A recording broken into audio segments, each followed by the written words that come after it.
Hematopoiesis is the process of forming red blood cells. And you'll see we'll kind of look at this pathway here, and then we'll break some things down in words. So you could always go ahead if you want to see kind of the breakdown in other words.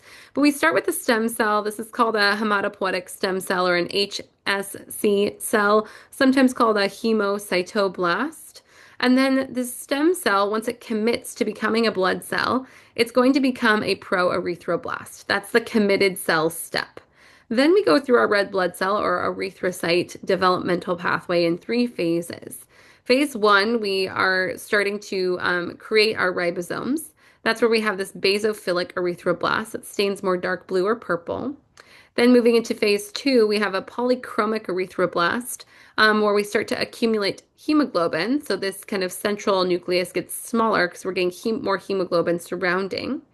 And then right towards the end of phase two, but prior to phase three, we get this orthochromatic erythroblast. And the beginning of phase three is we eject the nucleus, because remember, red blood cells are anucleate, no nucleus. And then at the end of phase three, we have a reticulocyte. And that reticulocyte then will mature into a mature erythrocyte at the end. Looking again, this process of hematopoiesis occurs in the red bone marrow, and this is made up of reticular connective tissue and our sinusoidal or blood capillaries. In adults, we see this happen in the axial skeleton, the girdles, and proximal epiphysis of the humerus and the femur. And as these new blood cells enter blood sinusoidal capillaries, they're then able to move throughout circulation. And remember, our blood sinusoidal capillaries are leaky or holy, very holy or leaky capillaries. So this is just showing this process here of commitment. So we have here, we have our multipotent hematopoietic stem cell that can become any of our formed elements in blood. That then becomes kind of this committed step over here. And over time, once it's in its committed step, it'll eventually become that erythrocyte or erythroblast. This is just showing all the other things that this stem cell could potentially become, including all of these items, which are going to be part of our immune system. Our hematopoietic stem cells, or hemocytoblasts, can create all formed elements. So we call them pluripotent. That's by definition. They can create all formed elements.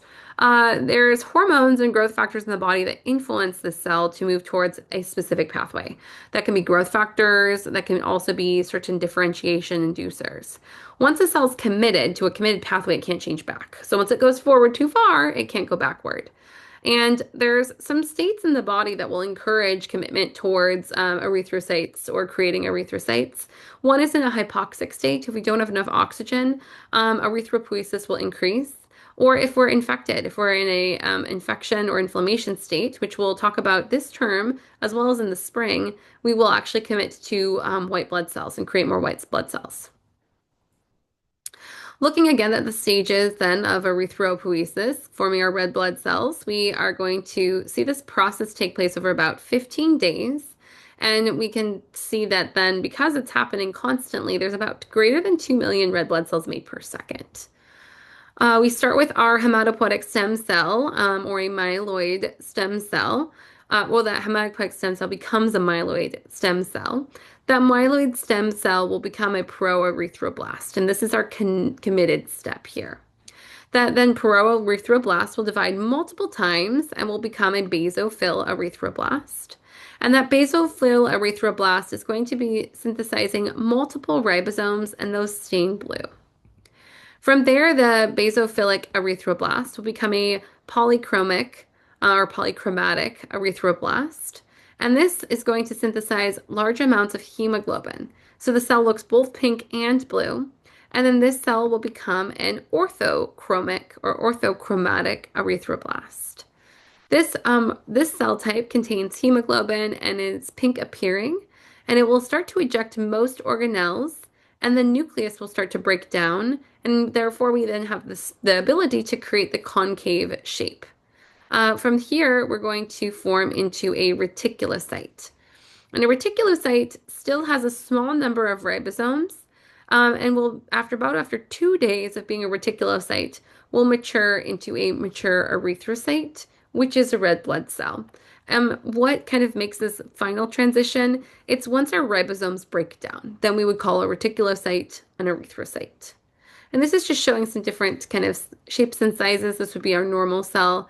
We can see in a microchromic, hypochromic anemia, like iron deficiency, our cells are pale and small. Versus a megablastic anemia, we can see our cells sometimes are darker staining or similar staining, just different colors overall and larger. Sickle cell, we have our sickling cells that are present here. And erythroblastosis fetalis, we have lots of different types of cells existing in their kind of mature form or different mature forms. The body regulates erythropoiesis or formation of red blood cells because if we get too many red blood cells, our blood can become too thick and viscous. If we have too little, our blood can become, or we can have hypoxia or lack of oxygen in our tissues. So there really has to be a balance of production and destruction, and that's where our endocrine system, hormonal controls, dietary intake, and specific requirements really come into play. And that's why we'll come back and we'll talk more about the hormonal regulation of erythropoiesis.